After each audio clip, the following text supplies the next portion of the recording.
But the scholars, they mention, I saw this in the Kitab Ihya Ulumuddin by Abu Hamid al-Ghazali.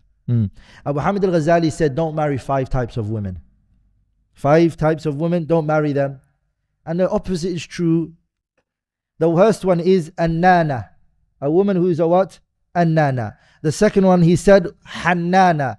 The third one he said is haddaqa. The third he said it's I said the third, right? The fourth. The fourth one he said barraqa. And the fifth one he said shaddaqa. Stay away from a woman who has those 5. The first one is annana, is a woman who is يعني كثيرة الأنين والشكوى. She complains all the time. Every day she's complaining. She's got something to complain about. Everything you do for her, she's still complaining. But you could have done this. She doesn't believe that the thought counts, yeah? She doesn't believe that. The thought counts. So for her, it's like, no, that's not enough. You could have done more. I know you could have done more. Why are you just giving me this? Etc. So she's always complaining.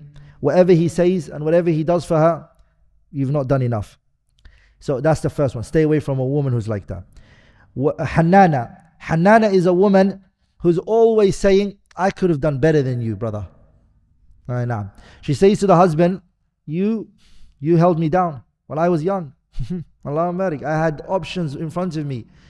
You know, I could have been married to this type of man, and I could have been married to that type of man. And she's always saying this to her husband.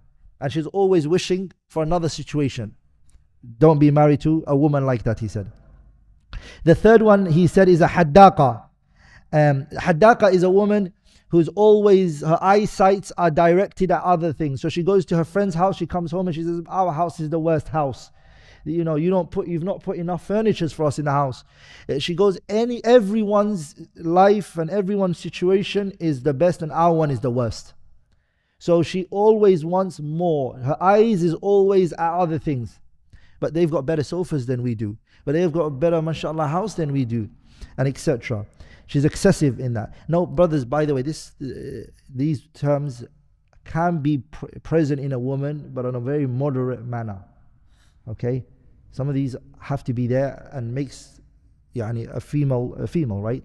But it's when things go out of the norms. Okay? It's when it goes out of the norms and the hudud.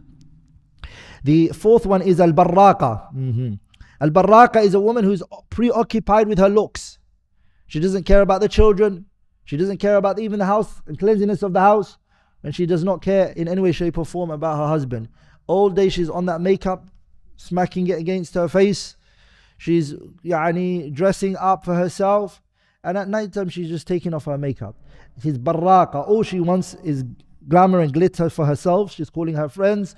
She's meeting up with her friends. Her image, her personal image and the way she looks is the most important thing for her more than her children and her husband and her marriage and her family. And last but not least is ash-shaddaqa. Ash-shaddaqa is a woman who doesn't stop talking. She's always talking. The man says, can I say something? She's carrying on talking. He said, have you finished? No, I've just started.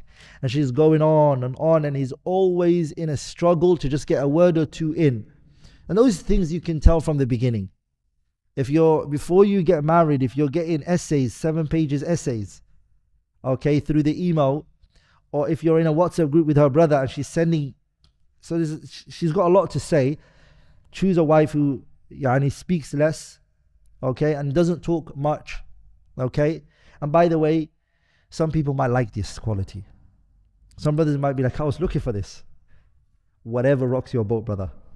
If you like it, alhamdulillah. If it brings you sakina, min ayati an khalaqa lakum min anfusikum azwajan litaskunu ilayha. If this brings you sakina, that was an objective, alhamdulillah. Okay? I just don't want people to hear this stuff and go home and then say to their spouses and their partner, subhanallah, the Shaykh told me I should leave you. I didn't say that. I'm just mentioning these traits. If that's there and it keeps your marriage going, then it's good. And this is something we need to understand, brothers. All marriages are not the same. All marriages are not the same.